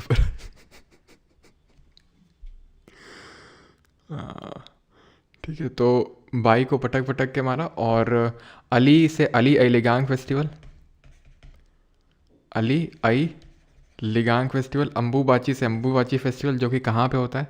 तो अम्बुबाची जो फेस्टिवल होता है आपको पता है, जो कौन सा कामाख्या देवी का मंदिर है वहाँ पे होता है, ठीक है। और मजूली फेस्टिवल कहाँ पर होता होगा? जल्दी जल्दी से बताइए मजूली क्या है। और मैं दम मैफी भी जो है असम का ही, ऑप्शन नंबर सी यहाँ पे सही आंसर होगा, ठीक है। तो और झूमर तो खैर डांस होता है, जो ट्राइब होती है वो उसको परफॉर्म करती है। ईयरफोन लगा लूँ क्या? लगा लो, ज़्यादा सही रहेगा, है ना। तो मजूली आपका एक आइलैंड है जो कि वर्ल्ड का लार्जेस्ट रिवराइन आइलैंड है, जो कि ब्रह्मपुत्रा बनाती है असम में, ठीक है। और एक और फेस्टिवल याद कर सकते हो, रोंगकेर फेस्टिवल, ठीक है। रंगकेर, मार मार के अली बहू ने बाई को रंगीन बना दिया, Rongker festival. Sardhana Christian fair, ये नहीं करना है आपको, चलो कर लो। Sardhana Christian fair is celebrated in which state? और भाई कैलकुलेट तो कर रहे हो ना तुम लोग कि कितना क्या मतलब मार्क्स वगैरह आ रहे हैं। चलो, तो सरधना क्रिश्चियन फेयर कहाँ होता है? ये एक्चुअल में उत्तर प्रदेश में होता है। Option number B will be the correct answer, ठीक है। ये मेरठ में होता है मेनली, ठीक है, मेरठ में। अगला है and that is 19। The Kailash Nathar temple at Kanchipuram was build during the rule of. Kanchipuram में कैलाश नाथर मंदिर किसके शासनकाल के दौरान बनाया गया था? पांड्यास, चोलास, पल्लवास या फिर चेरास? कैलाश नाथर टेम्पल है ये कांचीपुरम का। तो इसको बनाया था पल्लवास ने। तो Pallavas are credited with introduced Dravida form of architecture in south India. अब द्रविड़ फॉर्म ऑफ आर्किटेक्चर का मतलब क्या है? तो हमें पता है कि मेनली 3 तरह के टेम्पल आर्किटेक्चर हैं। एक तो नॉर्थ इंडिया का जो नगर स्टाइल है, साउथ इंडिया का द्रविड़ स्टाइल है, और सेंट्रल इंडिया का वो वेसरा स्टाइल है। तो इन्होंने द्रविड़ को डेवलप किया था। नगर को मेनली गुप्ता ने डेवलप किया था और वेसरा को चालुक्य ने, ठीक। हाँ जी, तो ये है आपका कैलाश नाथर टेम्पल। क्लियर है? अच्छा मुझे ये बताओ कि क्या मैंने आपको डिफरेंस समझाया है नॉर्थ इंडिया साउथ इंडिया के टेम्पल्स के बीच में, और क्या ये सब होते हैं? क्या समझाया नहीं समझाया बताओ जल्दी से। इसको कंफ्यूज मत कर देना कैलाश टेम्पल से, कंफ्यूज मत कर देना कैलाश टेम्पल से। कैलाश टेम्पल जो है ये अलग टेम्पल है, ये आपको एलोरा केव्स में देखने को मिलेगा। ठीक है, एलोरा केव्स हैं ये, वहाँ पे देखने को मिलेगा। एलोरा गुफाओं में भगवान शिव का मंदिर है, और ये रॉक कट मोनोलिथिक टेम्पल है। मोनोलिथिक का मतलब है कि एक ही चट्टान से बना हुआ है, और इसको बनाया था राष्ट्रकूट डायनेस्टी के रूलर कृष्णा द फर्स्ट ने। किसने बनवाया था? कृष्णा द फर्स्ट, जो कि राष्ट्रकूट डायनेस्टी के रूलर थे। फाउंडर कौन थे राष्ट्रकूट डायनेस्टी के, कोई बताएगा? तो इन्होंने बनाया था, ये कैलाश नाथर है, इसको बनवाया था नरसिम्हा वर्मन दी सेकेंड ने। ठीक है, नोप, नहीं बताया, नहीं बताया ना, चलो अभी भी नहीं बताएंगे। ठीक है, अभी टेम्पल्स वगैरह देख लेते हैं। तो कैलाश नाथर जो टेम्पल है ये नरसिम्हा वर्मन सेकेंड ने इसको बनवाया था। ठीक है, इन्होंने ही जो शोर टेम्पल है महाबलीपुरम के वो भी बनवाए थे। शोर मंदिर जो कहाँ के हैं? महाबलीपुरम के। ठीक है, तो नरसिम्हा वर्मन वन ने क्या बनाया था? नरसिम्हा वर्मन जी प्रथम थे, इन्होंने बनवाया था। और अगर आपको याद हो तो नरसिम्हा वर्मन वही थे जिन्होंने पुलाकेशिन II को हराया था। ठीक है, तो इन्होंने जो 7 रथ टेम्पल है, जो रथ टेम्पल है उसको बनवाया था, 7 रथ टेम्पल। और साथ ही साथ जो पंचरथ मंदिर है उसको भी बनवाया था इन्होंने। चोल शासकों के द्वारा बनाए गए कुछ मंदिरों को पढ़ लेते हैं। ठीक है, जगह नहीं है, जगह बना लेंगे, दिक्कत थोड़ी ना है हमारे पास। टुक टुक टुक टुक टुक टुक टुक टुक टुक टुक टुक, ये क्या हो गया भैया? क्या हो रहा है भाई, ये क्या हो रहा है? ठीक है, तो यहाँ पे जगह क्रिएट कर लेते हैं। जगह थी तो यार ऊपर, चलो। तो यहाँ पे ध्यान रखना है कि जो चोला आर्किटेक्ट, जो चोला टेम्पल है, जिनको ग्रेट लिविंग चोला टेम्पल के नाम से भी जानते हैं, ग्रेट लिविंग चोला टेम्पल आर्किटेक्चर, तो ये 2 पार्ट में इसको डिवाइड करते हैं। एक तो है बृहदेश्वर टेम्पल, ठीक है, बृहदेश्वर मंदिर, और दूसरा है ऐरावतेश्वर मंदिर। ऐरावतेश्वर मंदिर, ये जो बृहदेश्वर है ये 2 जगहों में है, एक तो तंजौर में है और एक गंगई कोंडा। ठीक है, गंगई कोंडा चोलापुरम में है। ठीक है, चोलापुरम। तंजौर में जो है उसको बनवाया था ए राजा राजा राजा करे में तू समझा। खैर, तो राजा राजा दी फर्स्ट ने बनवाया था, इसलिए इसको हम राज राजेश्वर टेम्पल के नाम से भी जानते हैं। राज राजेश्वर टेम्पल। एंड ये जो गंगई कोंडा चोलापुरम में है इसको राजेंद्र दी फर्स्ट ने बनवाया था। ठीक, आपको पता है कि गंगई कोंडा चोला का टाइटल भी लिया था राजेंद्र दी फर्स्ट ने, जब वो गंगा रिवर को क्रॉस करके पाल डायनेस्टी के रूलर्स को हरा के आए थे, तो उन्होंने गंगई कोंडा चोला का टाइटल लिया था और गंगई कोंडा चोलापुरम की सिटी स्टैब्लिश करी थी। ऐरावतेश्वर में जो बनवाया था ये राजा राजा दी सेकेंड ने बनवाया। ठीक है, और ये आपके यूनेस्को की वर्ल्ड हेरिटेज साइट में भी सब इंक्लूडेड है, इसलिए इनको ग्रेट लिविंग चोला टेम्पल के नाम से भी जानते हैं। सारे भगवान शिव को समर्पित है। अभी हमने टेम्पल आर्किटेक्चर नहीं पढ़ा है और अभी पढ़ा भी नहीं रहा हूँ मैं। ठीक है, वो कोई और वीडियो मतलब आएगा तो उसमें हम लोग देख लेंगे। ठीक, आखिरी क्वेश्चन है जीके का, and that is in which 5 year plan sorry in 5 year plan holidays from. तो प्लान है हॉलीडे कौन सा टाइम है आपका, बताओ जल्दी से। आज कुछ तो गड़बड़ है। क्या गड़बड़ है भाई? क्या गड़बड़ है?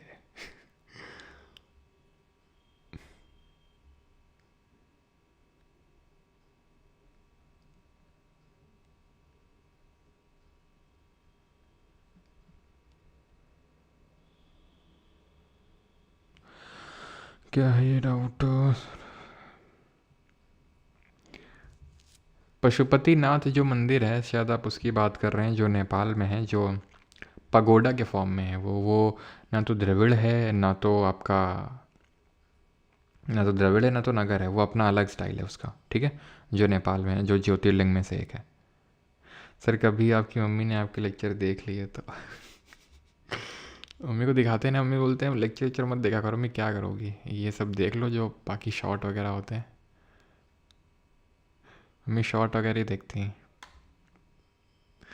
आज थोड़ा फास्ट है क्या? अच्छा सर कितना गंदा गाना गाते हैं। तो बेटा यहाँ गाना सुनाने के लिए आए तुम्हें हैं?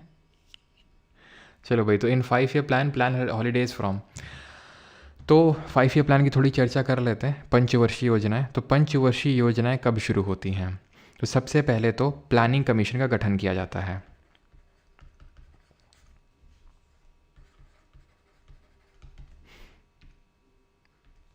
प्लानिंग कमीशन का गठन किया जाता है मार्च 1950 में, मार्च 1950 में, ठीक है। प्लान योजना आयोग बनता है और यहीं से लॉन्च होता है। इसी को मेन काम दिया जाता है कि आप 5 ईयर प्लान को इम्प्लीमेंट करोगे, मतलब सॉरी इम्प्लीमेंट नहीं करोगे, फॉर्मुलेट करोगे प्लान। इम्प्लीमेंट करने के लिए एक एनडीसी बनाई गई थी, नेशनल डेवलपमेंट काउंसिल, ठीक है। तो 5 ईयर जो प्लानिंग है वो शुरू हुआ था 1951 ऑनवर्ड्स, 1951 से। कॉन्सेप्ट हमने लिया था अर्स्टवाइल, मतलब जो रशिया, जो पहले यूएसएसआर हुआ करता था, वहाँ से लिया था, सोवियत यूनियन से ही हमने लिया था ये प्लान, ठीक है। सोशलिस्ट टाइप ही हम लाए थे प्लान। पहला जो पंचवर्षीय योजना आया था फर्स्ट, ये 1951 से लेकर 56 तक था, ठीक। हैरड डोमर मॉडल पे बेस्ड था। 5 आईआईटी बनाए थे, ठीक है। एग्रीकल्चर पे फोकस था, डैम वगैरह बनाए थे। टारगेट रखे थे 2.1% का, अचीव किए थे 3.6%।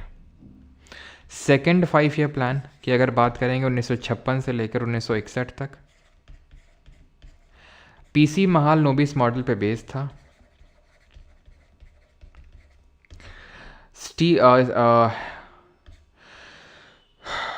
रैपिड इंडस्ट्रियलाइजेशन टारगेट था, गोल था। इसके तहत बेसिक, मतलब इसके तहत 3 स्टील प्लांट स्टैब्लिश किए गए थे, सेटअप किए गए थे। कहाँ कहाँ? रावरकेला, भिलाई, रावरकेला, भिलाई और दुर्गापुर, ठीक। कहाँ पे थे, किसकी हेल्प से सेटअप किए थे? कमेंट करके बताओ अगर पता है तो, ठीक है। और नहीं तो थर्ड वाला देख लो तब तक। थर्ड वाला 1961 से लेकर 66, it was an utter failure. इसमें क्या टारगेट रखा था? इसमें टारगेट रखा था self reliant and self generative economy. Self आगे है क्या? नहीं है। सेल्फ जनरेटिव इकोनॉमी टारगेट रखा था। किस मॉडल पे बेस्ड था? किस मॉडल पे बेस्ड था ये? तो एक गडगिल मॉडल पे बेस्ड था ये, ठीक है। गडगिल फॉर्मूले पे बेस्ड था ये। रावरकेला, केला खाया था जर्मनी के साथ मिलके। रावरकेला है कहाँ पे? उड़ीसा में।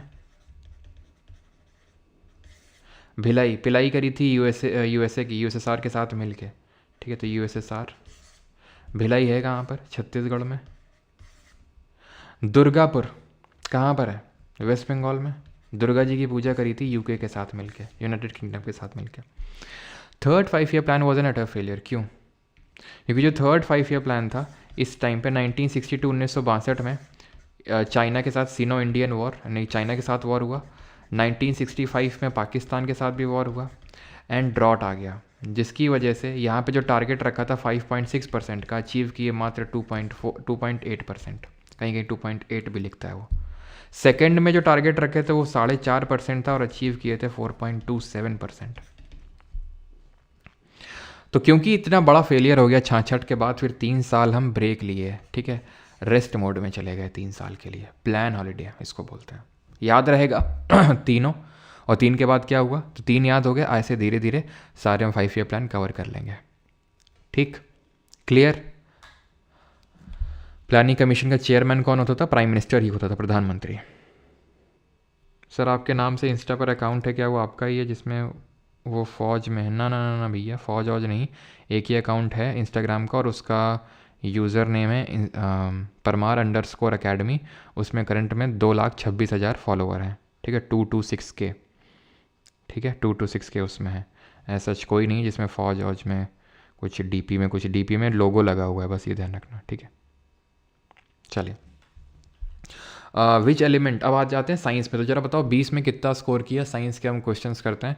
तो which elements atomic number in the periodic table is named seaborgium according to the notation of IUPAC nomenclature. तो IUPAC that is international union of pure and applied chemistry.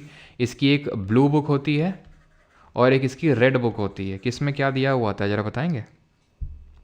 17 Anand, study with Adarsh 16, Reddy Sunny Babu 19, Rohit Gupta 12, okay ठीक है, Neha 18, Harshita 17, Roshan 15, Avali 16, okay.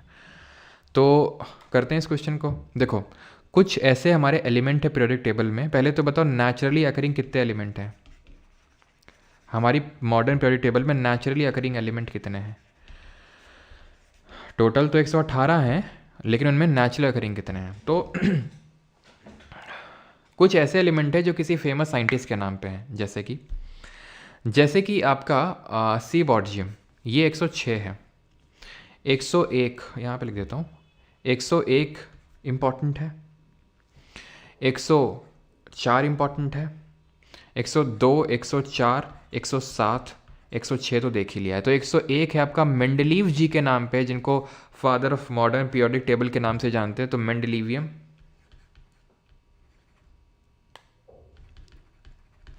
102 है आपका nobelium, जो Alfred Nobel हैं, जिन्होंने dynamite की discovery करी थी, उनके नाम पे है, ठीक। देन 104 है आपका रदरफोर्डियम, रदरफोर्ड जिन्होंने किस चीज़ की डिस्कवरी करी थी बताएंगे? रदरफोर्डियम। 107 है बोरियम, नील्स बोर के नाम पे, ठीक है, जिन्होंने वो 2n² वाला फॉर्मूला दिया था। तो रदरफोर्डियम की अगर बात करेंगे तो इनको हम प्रोटॉन और उससे भी ज़्यादा इंपॉर्टेंट है न्यूक्लियस की डिस्कवरी के लिए जानते हैं, ठीक है। इसकी डिस्कवरी के लिए रदरफोर्डियम को जानते हैं, ठीक है। तो ये एलिमेंट याद रहेंगे 101, 102, 104, 106, 107, ठीक, ये इंपॉर्टेंट है। जो ब्लू बुक है वो आपकी इनऑर्गेनिक केमिस्ट्री से डील करती है, और जो रेड बुक है वो आपकी इनऑर्गेनिक केमिस्ट्री से डील करती है, और जो आपकी ब्लू बुक है वो आपकी ऑर्गेनिक केमिस्ट्री से डील करती है। इतना चीज़ याद रहेगा अभी के लिए। क्या हमने याद किया है कि इंपॉर्टेंट ऐसे कौन से एलिमेंट, हाँ नेचुरल अकरिंग एलिमेंट कितने हैं? 94। तो पीरियोडिक टेबल का पहला क्वेश्चन था जिसमें हमने इतनी चीज़ पढ़ी कि टोटल 118 एलिमेंट है, जिसमें कि नेचुरली अकरिंग 94 है, ठीक है। एंड IUPAC इनका सबका नॉमेनक्लेचर करता है जो एलिमेंट्स होता है। तो इनऑर्गेनिक केमिस्ट्री आपकी रेड बुक में है, और ऑर्गेनिक केमिस्ट्री आपका ब्लू बुक में है। देन हमने पढ़ा कि जो हमारे कुछ इम्पॉर्टेंट एलिमेंट्स हैं जो पूछे जो, और उनका एटॉमिक नंबर, ठीक है। तो ये चीज़ें हमने पढ़ी। अच्छा, मैं आपसे अगर क्वेश्चन पूछूं कि फर्स्ट आर्टिफिशियल या फिर first man made element, first artificially produced element, man made या फिर आर्टिफिशियली प्रोड्यूस्ड एलिमेंट कौन सा है? तो ये है, ध्यान रखिएगा, टेक्नीशियम। टेक्नीशियम का एटॉमिक नंबर है, एटॉमिक नंबर को Z से डिनोट करते हैं, और एटॉमिक मास को किससे डिनोट करते हैं जरा बताना? एटॉमिक मास को किससे डिनोट करते हैं? तो इसका है कितना? 43। Next, which two organic chemists are known for observing the peroxide effect in adding reagents to unsaturated compounds in 1933?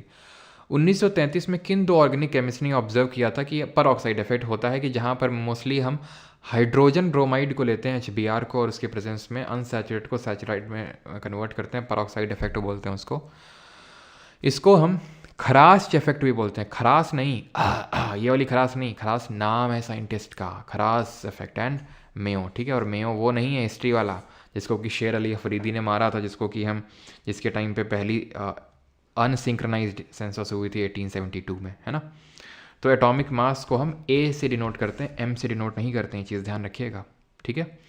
And the next question is this, in a food chain what is the difference between primary consumer and secondary consumer? Statement पढ़ेंगे और उत्तर देंगे। Primary यानी कि प्राथमिक उपभोक्ता और द्वितीयक उपभोक्ता में क्या अंतर होता है, बताओ।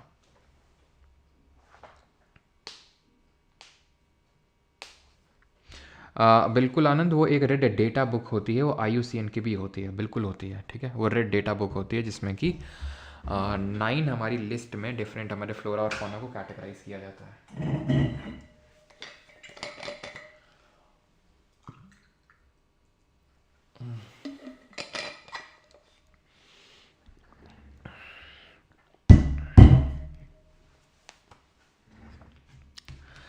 समझ लेते हैं ये क्या होता है। तो ये हमारी ट्रोफिक लेवल्स हैं डिफरेंट। ये फर्स्ट ट्रोफिक लेवल है, ये सेकंड है, ये थर्ड है, ये फोर्थ है, ये आपका टॉप में एपेक्स प्रेडेटर्स हैं। ट्रोफिक लेवल क्या होती है? तो जैसे फूड चेन होती है कि घास को ये खाएगा टिड्डा, टिड्डे को मेंढक, मेंढक को सांप, सांप को फिर चील उठा ले जाएगी चोंच में। ऐसा तो है नहीं कि टिड्डे ने रिजर्व कर रखा है घास को। खरगोश भी तो खा सकता है, गाय भी तो खा सकती है, और भी बहुत लोग खा सकते हैं। तो वो पूरा फूड वेब बन जाता है। तो हम फिर क्या करते हैं ना, ऐसा नहीं बोलते हैं कि पेड़ को टिड्डे ने खाया, टिड्डे हम बोल देते हैं प्रोड्यूसर, हम बोलते हैं प्राइमरी कंज्यूमर, हम बोलते हैं सेकेंडरी कंज्यूमर, हम बोलते हैं टर्शियरी कंज्यूमर, और वही ट्रॉफिक लेवल हो जाती हैं। ठीक। प्रोड्यूसर क्या होते हैं? ऑटोट्रॉफ, जो अपना खाना खुद बनाते हैं, अपना भोजन खुद बना रहे हैं। जैसे कि डिफरेंट तरह की फूड चेन होती हैं। ठीक है, आई अगेन रिपीट, डिफरेंट तरह की फूड चेन होती है। अरे ये यहाँ पे जगह, यहाँ पे बताता हूँ। एक तो होती है आपकी ग्रेजिंग फूड चेन। ध्यान से समझिएगा, ज़्यादा मैं इसमें नहीं खींच रहा हूँ, ठीक है, क्योंकि काफ़ी लोग इससे वाकिफ़ नहीं होते। ग्रेजिंग फूड चेन और एक डेट्रिटस फूड चेन, इसको इन शॉर्ट डीएफसी बोल देते हैं। एक बार तो यही एसएससी ने क्वेश्चन पूछ लिया था कि डीएफसी का फुल फॉर्म क्या होता है, तो डेट्रिटस फूड चेन। ग्रेजिंग का मतलब है चर रहे हैं। ठीक है, दो इसमें इसको पार्ट में डिवाइड करते हैं। एक तो जो ज़मीन में चल रही है टेरेस्ट्रियल फूड चेन, और एक जो पानी में चल रही है एक्वेटिक फूड चेन। डेट्रिटस जो फूड चेन है, डेट्रिटस का मतलब होता है जो चीज़ सड़ रही है, यानी डेट्रीवोरस। जब जब चाहे ये चाहे ये चाहे ये चाहे ये चाहे ये जब मर जाते हैं तो सड़ते हैं, और उनको सड़ाने का काम, इनको डिकम्पोज करने का काम कौन करते हैं? डेट्रिटस लोग करते हैं। जो इनका सड़ा हुआ ऑर्गेनिक मटेरियल है, हम लोग भी आते हैं उसमें, तो उनको डेट्रीवोरस, उस मटेरियल को डेट्रीवोरस बोलते हैं। अभी इस पर हम जा नहीं रहे, हम इस पर फोकस करते हैं, तो टेरेस्ट्रियल वाला। ठीक है, एक्वेटिक पे भी अभी नहीं जा रहे हैं। तो टेरेस्ट्रियल में क्या है? प्रोड्यूसर है, इनको कौन खाएगा? Primary consumer. ठीक है, यानी कि हर्बीवोरस हैं जो इसको खाएंगे। ये कार्निवोरस हैं सेकेंडरी, ये टर्शरी हैं सेकेंडरी कार्निवोरस। ठीक है, देन डिकम्पोजर, इनको क्या करेंगे? डिकम्पोज करेंगे। तो प्राइमरी कंज्यूमर जो है सिर्फ eat only plant,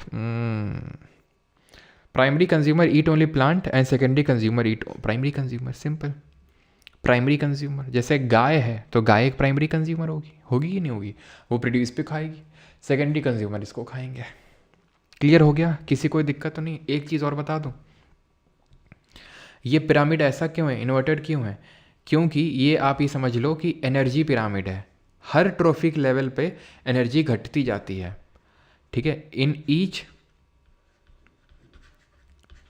traffic level energy decreases, energy decreases, energy कम होती जाती है। कितनी एनर्जी कम होती है? ओनली 10% और लेस इज ट्रांसफर्ड, यानी कि 90% या उससे ज़्यादा का लॉस हो जाता है एनर्जी का हर एक ट्रॉफिक लेवल पे। मैक्सिमम 10% ही पहुंचती है अगले ट्रॉफिक लेवल पे, या फिर उससे कम। Is that clear? ठीक है, अभी मैं ट्रांसले और ये सब कुछ नहीं पढ़ा रहा हूँ। ठीक है, कि किसी ने एक लॉजिकल पिरामिड दिया, ये सारी चीज़ें धीरे धीरे करके बढ़ेंगे। तो अभी के लिए इतना समझ में आ गया होगा आपको। ठीक, आगे बढ़ते हैं। आज का आखिरी क्वेश्चन है, that is which of the following is an example of prokaryotic cell. तो इनमें से प्रोकैरियोटिक सेल का एग्जाम्पल, उदाहरण कौन सा है? प्लाज्मोडियम है, ईस्ट है, लेशमानिया, फिर बैक्टीरिया है। प्रोकैरियोटिक सेल क्या होती है? तो सेल को on the sir current affair PDF 3 में ऐड करो सर करंट। ठीक है, तो यहाँ पे ध्यान रखिएगा, इसको हम दो पार्ट में डिवाइड करते हैं, प्रोकैरियोटिक, ठीक है, और यूकैरियोटिक। प्रोकैरियोटिक और यूकैरियोटिक सेल में डिवाइड करते हैं हम। किस बेसिस पे? कि उसमें सेल ऑर्गेनल है, न्यूक्लियस है कि नहीं है, फिर कैसा क्या है। तो जो प्रोकैरियोटिक होते हैं इसमें वेल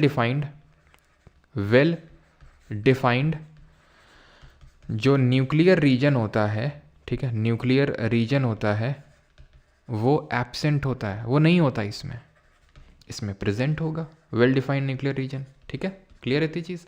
यहाँ पे क्या होते हैं, बहुत सारे सेल ऑर्गेनल एब्सेंट होते हैं, बहुत सारे जो कोशिकांग होते हैं वो एब्सेंट होते हैं, यहाँ पर प्रेजेंट होते हैं। ठीक, क्लियर हो गया। अच्छा, क्या ऐसा होता है कुछ कॉमन होता है प्रोकैरियोटिक और यूकैरियोट में? बिल्कुल कॉमन। क्या होता है? तो सर अगर हम यहाँ पर मैं लिख दूँ, और अच्छा ये वेल डिफाइंड, ये जो well defined nuclear region absent होता है, यानी कि not well defined nuclear region होता है, इसको हम किस नाम से जानते हैं? तो ये कॉमन क्या होता है, दोनों में कॉमन क्या होता है? तो ध्यान रखना, राइबोसोम कॉमन होता है, सेल मेम्ब्रेन कॉमन होगी, यानी दोनों में सेल मेम्ब्रेन होगी, दोनों में राइबोसोम होगा, दोनों में साइटोप्लाज्म होगा। ये ध्यान रखना है आपको। ठीक है, प्रोकैरियोटिक में कौन आता है? प्रोकैरियोटिक के एग्जाम्पल्स होते हैं बैक्टीरिया लोग। ठीक है, इसके एग्जाम्पल्स होते हैं बैक्टीरिया, कोई भी बैक्टीरिया हो, चाहे साइनो बैक्टीरिया, कोई भी बैक्टीरिया चलेगा। ठीक है, क्योंकि ये उतने ज़्यादा डेवलप्ड नहीं है, तो इनका उसको क्या बोलते हैं, न्यूक्लियोइड। ठीक है, न्यूक्लियोलस नहीं, न्यूक्लियोइड बोलते हैं इसको। ठीक, सेल ऑर्गेनल मतलब जैसे माइटोकॉन्ड्रिया प्रो में नहीं होगा, इसमें यू में होगा। ठीक है, तो आंसर क्या हो जाएगा इसका? आंसर हो जाएगा प्रोकैरियोटिक सेल का एग्जाम्पल कौन है? प्लाज्मोडियम और लेशमैनिया, ये दोनों जो हैं प्रोटोजोआ होते हैं। क्या होते हैं दोनों? प्रोटोजोआ होते हैं। ईस्ट जो होता है ये फंगस होता है, ये है ना, ब्रेड मोल्ड हो गया, मशरूम हो गया, ये सब फंगस होते हैं। प्लाज्मोडियम से कौन सी डिजीज़ होती है? डिजीज़। और लेशमैनिया से कौन सी डिजीज़ होती है? बैक्टीरिया इसका सही आंसर हो जाएगा। When we talk about the plasmodium, तो प्लाज्मोडियम से आपका होता है मलेरिया। ठीक है, मलेरिया। और लेशमैनिया से होता है काला अज़ार। और कौन सा मस्कीटो होता है, कौन सा मच्छर होता है जो रिस्पॉन्सिबल होता है मलेरिया के लिए, और कौन सा होता है जो काला अज़ार के लिए रिस्पॉन्सिबल होता है? तो मलेरिया के लिए तो होता है फीमेल एनोफिलीज मस्कीटो। ठीक है, फीमेल एनोफिलीज। और काला अज़ार के लिए होता है सैंड फ्लाई। ठीक है, सैंड फ्लाई रिस्पॉन्सिबल होती है। इसी तरह चलो मैं एक और बता देता हूँ आपको, एंड दैट इज लेशमैनिया। लेशमैनिया में, अच्छा, और ये चीज़ ध्यान रखना कि इनमें कौन सा mode of A sexual reproduction होता है? तो दोनों, सॉरी दोनों में तो नहीं, लेशमैनिया में होता है बाइनरी फिजन, एक पर्टिकुलर ओरिएंटेशन में होता है बाइनरी फिजन। ठीक है, और प्लाज्मोडियम में होता है मल्टीपल फिजन। क्या होता है ये? रिप्रोडक्शन, ए सेक्शुअल रिप्रोडक्शन का फॉर्म है ये, मल्टीपल फिजन होता है इसमें। ठीक, एक और जो मैं डिजीज़ आपको बताने जा रहा था वो है स्लीपिंग सिकनेस। स्लीपिंग सिकनेस, ये जो डिजीज़ होती है ये होती है किस पर्टिकुलर प्रोटोजोआ की वजह से? तो ये होता है आपका ट्रिपैनोसोमा। सोजा सोजा सोजा, स्लीपिंग। ठीक है, ट्रिपैनोसोमा। और कौन से फ्लाई होते हैं? से सोजा सोजा से फ्लाइज। ठीक है, ये ध्यान रखेंगे। खत्म हो गया लेक्चर। बाकी आपके लिए होमवर्क क्वेश्चन ये रहा आपकी स्क्रीन पे। एज पर Mendeleev's prediction atomic mass of A का एल्यूमिनियम वॉस, तो मेंडलीव की प्रिडिक्शन के भविष्यवाणी के हिसाब से ए का एल्यूमिनियम की परमाणु द्रव्यमान कितना था? ये आपको कमेंट के बताना है जब ये रिकॉर्डेड सेशन चला जाएगा तब, अभी नहीं, जब रिकॉर्डेड जाएगा तब। और आपका कितना स्कोर आया ये आपको बताना है, जल्दी से बताना है, लेट नहीं करना है, बिना किसी देरी के साथ। तो अभी जल्दी बताओ, जल्दी जल्दी जल्दी जल्दी।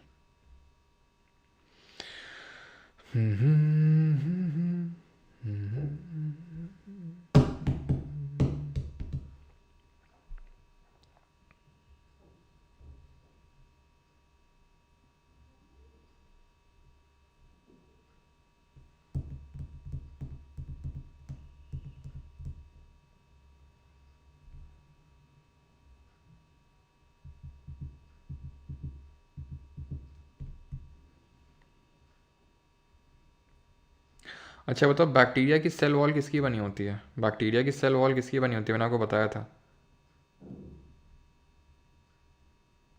सर।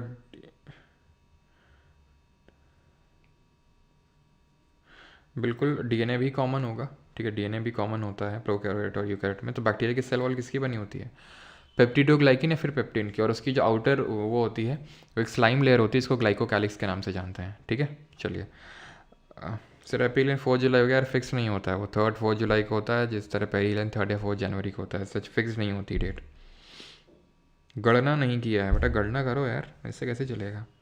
23 संगीता, ओके। 14 अभिनंदन, अमन 9, विकास 7, अच्छा विनोद इधर हो तुम लगता है, क्यों विकास। चलो भाई, तो जिन लोगों को नोट्स वगैरह लेने हैं तो जाके यहाँ से ले सकते हैं, परमार एकेडमी ऐप पे जाइए, वहाँ पे आपको ये सारे नोट्स मिल जाएंगे जो हम लोग क्लास ले रहे हैं। इंग्लिश के और हिंदी के मतलब डेमो नोट्स हैं।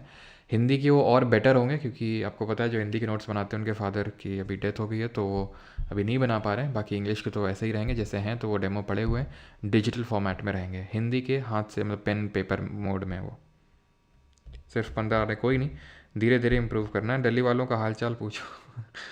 अब काफ़ी तेज़ भूकंप आ गया यार सुबह सुबह दिल्ली में तो।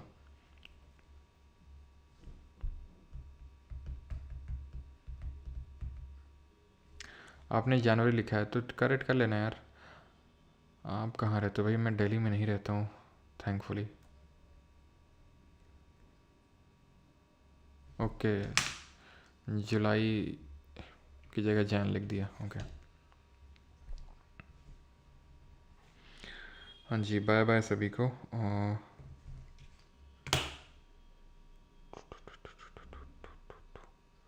चलिए थैंक यू, मिलते हैं कल। रेगुलर है ना भाई, रेगुलर रहिए, ठीक है। ये भीड़ जो है धीरे धीरे छट जाएगी, आखिरी तक वही बचेंगे जो सीरियस स्टूडेंट्स हैं जिनका सिलेक्शन होना है। तो मिलते हैं कल लेक्चर 5 में। और लेक्चर अभी सिर्फ 4 हुए हैं, आपको फील हो रहा होगा अगर आपने रिवीजन करके बैठे होंगे कि कितना आपने चीज़ें सीख ली हैं। अभी तो सिर्फ 4 लेक्चर हुए। सोचो जब 40 के पास तक पहुँचेंगे हम, ठीक है, 40 पहुँचे ना पहुँचे, 35 तक पहुँचे, वो डिपेंड करता है, लेकिन हाँ रफली 40 के आसपास तक, तो आप सोचिए क्या लेवल होगा आपका। लेवल सबके निकलेंगे, लेकिन निकलेंगे उसी के जो लास्ट तक बना रहेगा, क्या समझे। थैंक यू भाई सभी को, मिलते हैं कल, लेवल निकालते हैं 5वें लेक्चर में।